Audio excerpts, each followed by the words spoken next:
Resolución del trabajo práctico número 5, problema 16, Física 1 de la Universidad Nacional de Comahue para carreras de Ingeniería y profesorados de Física y Química. El problema nos dice que dos discos de fricción A y B, mostrados en las figuras, pesan 60 Newton cada uno. Sus radios son RA 0,15 metros y RB 0,2 metros. El sistema está inicialmente en reposo cuando sobre A se aplica un torque constante de 60 Newton por metro. Se observa que no existe movimiento relativo entre A y B.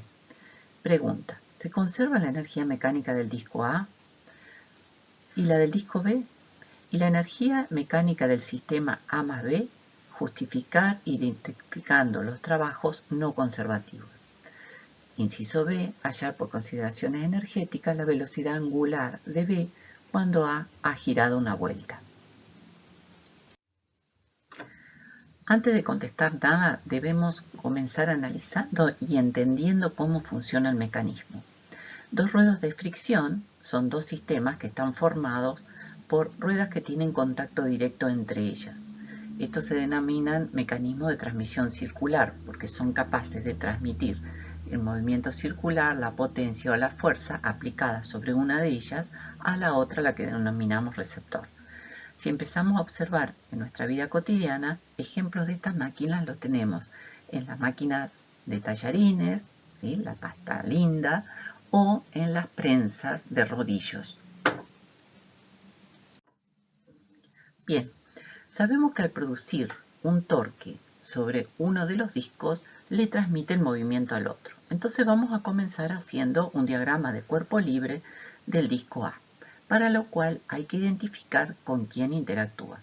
En primer lugar, tenemos que la interacción con la Tierra nos aparece el peso de A identificado con azul.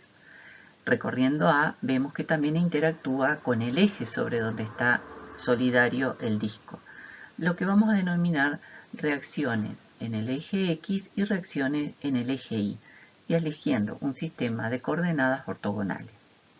Por el otro lado, tiene contacto con el disco B. Al estar en contacto directo, tenemos la normal que ejerce B sobre A y la fricción estática que se produce entre B y A. ¿Por qué hablamos de fricción estática? Porque el enunciado decía que no existe movimiento relativo entre ellas.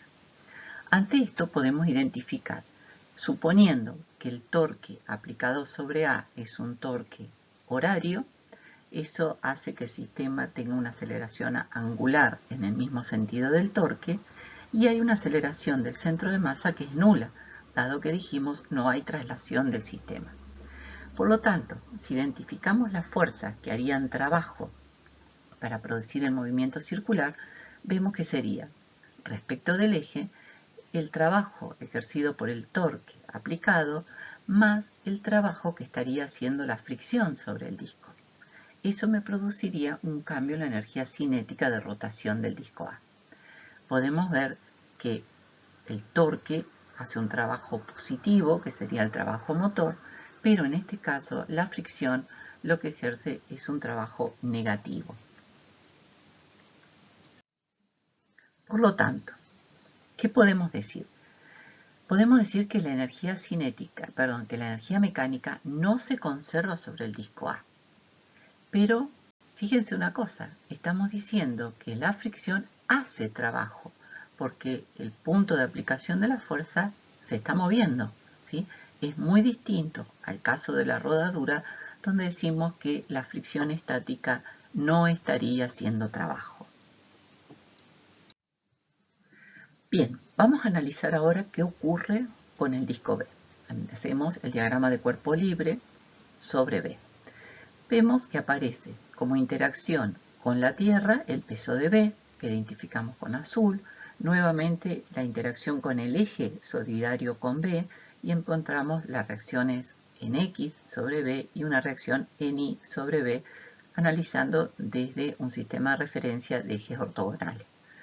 Si analizo la interacción con el disco A, vamos a encontrar como par acción-reacción la fricción estática entre A y B, ¿sí?, y la normal que ejerce A sobre B. Ese Esa fricción ejercería un torque en sentido antihorario, lo que haría que tenga una aceleración angular, también antihorario, y volvemos a analizar que la aceleración del centro de masa del disco B es nula, dado que no hay traslación del sistema. Cuando analizamos por teorema del trabajo y la energía, encontramos que la fricción estática estaría siendo un trabajo sobre B, que es el que causa el cambio en la energía cinética de B, es decir, aquel que lo pone en movimiento. Por lo tanto, podemos decir que no se conserva la energía mecánica tampoco sobre el sistema B. Ahora, si tomamos el sistema A más B, ¿sí?, las fricciones y las normales, producto de la interacción entre ellos, son fuerzas internas. Entonces, si analizamos el sistema A más B, tendríamos una rotación horaria de A y una rotación antihoraria de B. ¿Y qué lo causa? El torque aplicado sobre A. Entonces podríamos decir que el trabajo ejercido por el torque aplicado sobre A es el causante del cambio en la energía cinética de rotación de A más el cambio en la energía cinética de rotación en B. Por lo tanto, también podemos decir que en este caso la energía mecánica del sistema no se conserva. Bien, ahora, como segunda parte, el problema nos pide que calculemos la velocidad angular del disco B. Por lo tanto, vemos que con los datos que tenemos del problema, sería conveniente tomar el sistema A más B. Entonces decimos, el torque, el trabajo del torque ejercido sobre A es igual al cambio de energía cinética de mi sistema, es decir, la energía cinética de A de rotación más la energía cinética de rotación de B. Poniendo en términos de su componente, el trabajo del torque de la fricción, podemos considerarlo que es el torque de fricción por el delta tita que sufre A. Esto es igual, la energía cinética de rotación de A la podemos escribir como un medio del momento de inercia de A por la velocidad angular final al cuadrado menos la velocidad inicial de A al cuadrado. Análogamente hacemos lo mismo con B. De lo cual vemos que las energías, la velocidad de rotación inicial es 0 porque dice el enunciado que parte del reposo.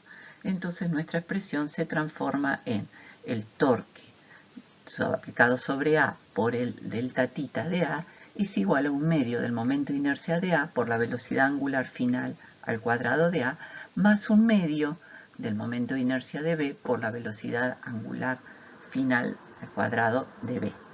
Marcamos con rojo aquella incógnita. ¿Qué datos tenemos? El torque es dato, 60 Newton por metros. El delta tita nos dice que calculemos la velocidad cuando A ha dado una vuelta, es decir, 2 pi radianes. El momento de inercia de A lo calculamos con los datos del problema. Tenemos el radio, el peso, podemos obtener la masa y de esto tenemos que el momento de inercia de A es 0,068 kilos por metro cuadrado. Haciendo lo mismo con B, obtenemos que el momento de inercia de B es 0,122 kilos por metro cuadrado. No conocemos omega de B, pero tampoco conocemos la velocidad angular de A. Y ahí lo que vamos a buscar es lo que denominamos relaciones de vínculo. Como no había deslizamiento relativo entre la superficie de contacto, podemos decir que en ese punto la velocidad de A es igual a la velocidad de B.